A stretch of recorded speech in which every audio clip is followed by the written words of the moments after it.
Yo, c'est Spider-Thor. Aujourd'hui, je vous embarque dans ma mission la plus risquée, la SF Connection. 7 février 2026. J'embarque dans un bus de nuit Reims-Colmar. Arrivé devant le bâtiment avec 4 heures d'avance. Salut, on est à la SF Connection. Il est 7h du matin, j'ai 3 heures d'avance. Espérons que ça en vaille le coup. Des rencontres avec Wolverine.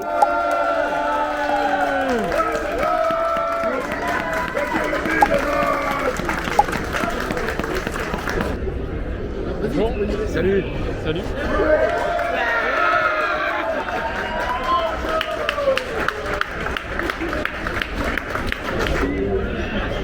Je te signe Oui. Voilà. Et ça pour un ami à moi, Nathan. Et voilà. On fait une photo. Ah ouais. Merci. Avec plaisir. Passez une bonne journée. Au revoir. Ashoka. Bonjour. D'ailleurs, merci pour le pins qu'elle m'a donné. Et j'ai signé la pétition Touche pas à ma VF. Ça. Merci. Et tu l'as. Donc pour l'instant, tu as écrit ton scénar. Je l'ai l'avez tourné, tourné monté. Ouais. Et, il est sur ma chaîne YouTube. Ah, super. Envoie-moi le lien sur Insta. Ouais, je vous l'envoie. Super. Comment tu t'appelles? Victor. Avec un K, avec un C? C. Avec un C, un E à la fin, pas de E?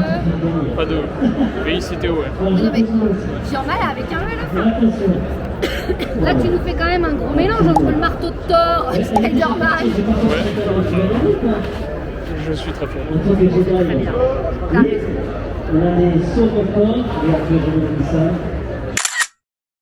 Merci. Merci à toi, surtout. Passe un bon week-end. À vous aussi. Bonne journée. Au revoir. La VF de The Rock, qui m'a initié au Vous doublage. présentez le grand, le seul et unique, David Kruger. On l'applaudit bien fort, monsieur David Kruger. Plus fort, David Kruger.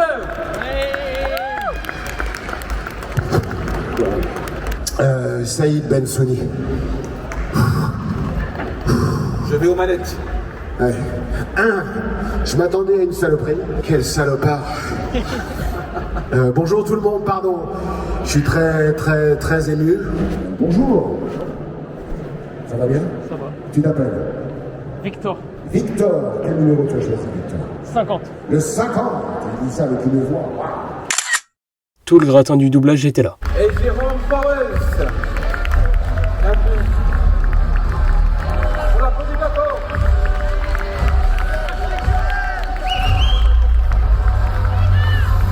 Plus fort. Allez, les protecteurs. Quand tu étais plus jeune, tu aimais dessiner, tu as fait 1 an d'études de styliste de mode. Mais plus que ça, j'ai fait 4 ans. 4 ans. 4 ans styliste de mode, ouais. La preuve. Ouais. La preuve. Ouais, c'est vrai. Ensuite, tu deviens comédien, tu prends des cours, on a pu te voir dans des séries télé comme Candice Renoir ou Crime Parfait. Oui. Au cinéma, bien évidemment, on t'a vu dans Intouchable, Oui. dans Simone, le voyage du siècle. Et oui. Et tu prêtes ta voix, bien évidemment, à pléthore d'acteurs. Et dans le prochain film avec Guillaume Canet, qui doit s'appeler Fortilove. Ah, hâte de voir. Ouais, qui va sortir dans 6 mois. Et en ce moment, sur les écrans à Varsovie. Ouais, dans un film polonais, où je parle en français. Ok, d'accord. Pourquoi pas. Sous-titré en polonais, enfin c'est magnifique. Mon père était graphiste à la base et faisait des affiches de films. C'est ce que je Ah, veux c'est dire. ce que t'allais dire, pardon. Pas de soucis. Je devais avoir 6 ou 7 ans et mon père faisait les affiches de Belmondo. Un jour, il m'a emmené sur le tournage du Professionnel. J'ai rencontré Jean-Paul et il m'a montré comment on faisait du cinéma et j'ai compris que son métier était de jouer, quoi, comme mes copains et moi dans la cour de l'école, en gros. Donc je me suis dit, attends, ça c'est un métier, on peut vivre 1000 vies, on peut, et jouer toute notre vie. Et donc voilà, et après j'ai découvert, j'ai vu Jacques Weber, je devais avoir 8 ans, au théâtre dans Cyrano de Bergerac. Et j'ai dit, c'est vraiment ça que je veux faire, quoi. Et tu commences le doublage très tardivement, en fait, en 2012, 2011. Ouais, à peu près, ouais. Le gros film que tu avais fait, c'était Bane, ton premier grand rôle, c'est Bane. Ouais. Et donc tu prêtes ta voix à Tom Hardy, Benedict Cumberbatch, Hugh Jackman, Jeffrey Dean Morgan, Donald. Bonsoir. J'ai la même voix que Jérémy Comi aujourd'hui. C'est ça en fait. On va faire un petit playback tout à l'heure, ça va être rigolo. Exactement, ouais. Alors, Donald, où est-ce que t'es là? Donc toi, tu es de Courbevoie. Non, ça c'est Wikipédia qui a fermé. Et le mec, en fait, le mec sur Wikipédia, il voulait de la weed. Et ce jour-là, il avait pris du shit. Ah ouais, d'accord. Et du coup, il s'est pris une sarre et il était complètement foncé. Et il a mis Courbevoie. Je ne sais pas pourquoi. Ouais, voilà. Maintenant, j'ai habité à Courbevoie quand j'étais jeune adulte. Mais je suis né dans le 14e. Ah bah toi aussi. C'est pour ça qu'on s'entend bien avec Jérémy. Ah, c'est ça. Voilà. Moi, je viens de Beaudarcy, t'as vu, 7-8, voilà. 92 Bois, 7. Alors, c'est pas pareil. Pas pareil. Bon. En 2001, on te choisit pour la voix de Titeuf. C'est en 2001 que tu fais. Et en 2004, tu deviens la seconde voix d'énergie aux côtés du taulier, Richard Darbois. Tu prêtes ta voix à Jesse Eisenberg, Jonas Hill, Andrew Garfield, Justin Berfield, un acteur qui joue Reese dans Malcolm, et bien évidemment plein d'autres. Vous avez dû faire de terribles sacrifices. J'ai percé un trou dans la tête de l'homme que j'aimais. Et ça n'a servi à rien. Alors ne me parlez pas de sacrifice, Stephen Strange. Si vous m'offrez ce que je vous demande, je vous enverrai dans un monde où vous vivrez avec Christine. La pleine puissance de Camartage se déchaînera contre vous. Ah, Regina. On peut savoir pourquoi t'as fait ça? Quelque chose me dit qu'il n'y en a plus d'un parmi vous qui pensait que je m'étais fait bouffer. Que je referais jamais surface, même à l'état des troncs. Alors, remettons les pendules à l'heure. Que vous sachiez à qui vous avez affaire. Je porte un blouson de cuir, j'ai Lucille Poirier et une paire de baloches en acier trempé. Et il n'est pas question que je crève avant d'y être pleinement résolu. Et maintenant, si vous voulez bien m'excuser, je crois que j'ai grand besoin d'un sandwich, d'une douche et d'un massage des tissus profonds à l'huile d'orchidée lion, ou je sais pas ce que les conneries de ce genre que Francky a appris à faire à San Francisco. Peut-être même que je vais faire les trois en même temps. Mais après, on va devoir passer aux choses sérieuses. Faudra que je parle à mon fidèle bras droit.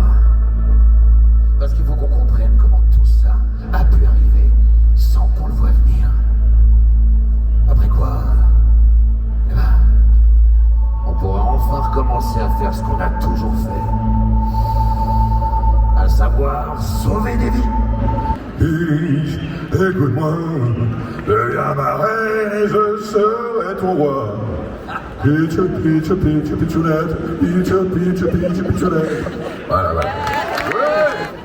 Ah, ça y est, j'ai compris. Un bébé, eh ben je crois qu'il va pas tarder à monter au ciel. Tu veux dire il va nous quitter? Ah oui, et c'est pour ça qu'il a fait sa valise et qu'il a pris sa lunette astronomique. C'est pour observer l'état de la circulation là-haut avant son départ. Oh là là, ben, le trampoline alors, et c'est pourquoi? Mais ferme-la, c'est sa rampe de lancement, espèce de bouffon. Moi, c'est comme pour les fusées. Bon, en plus, il y a plus une seconde à perdre, faut absolument qu'on y arrive. Alors voilà, mon plan est composé en deux parties. Tout d'abord, opération EPD Max, c'est-à-dire empêcher Pépé de monter au ciel. Et enfin, deuxième partie, opération EPD MACELRL, ce qui signifie empêcher Pépé de monter au ciel en le rendant lourd. Waouh, qu'est-ce que c'est intelligent comme plan. Mais qu'est-ce que tu crois? Il n'y a pas écrit abruti du fusil, là.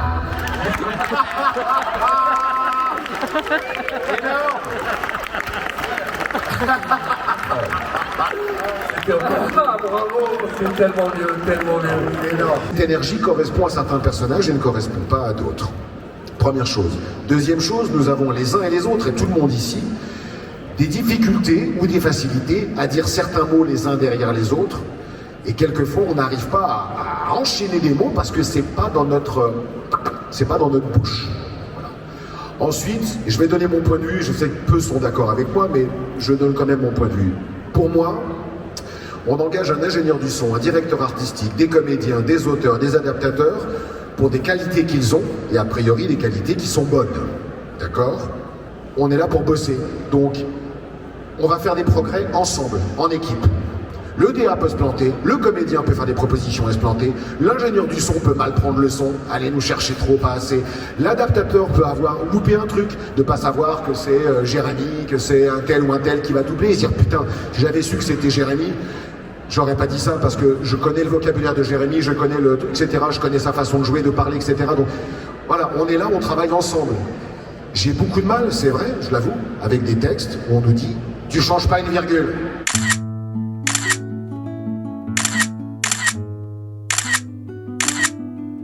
Puis en attendant mon bus, je me fais un ciné, un Burger Queen, je traverse cette ville que je connais pas sans 4G, j'attends dans le froid avec Better Call Saul et je rentre à Reims vers 6h, KO.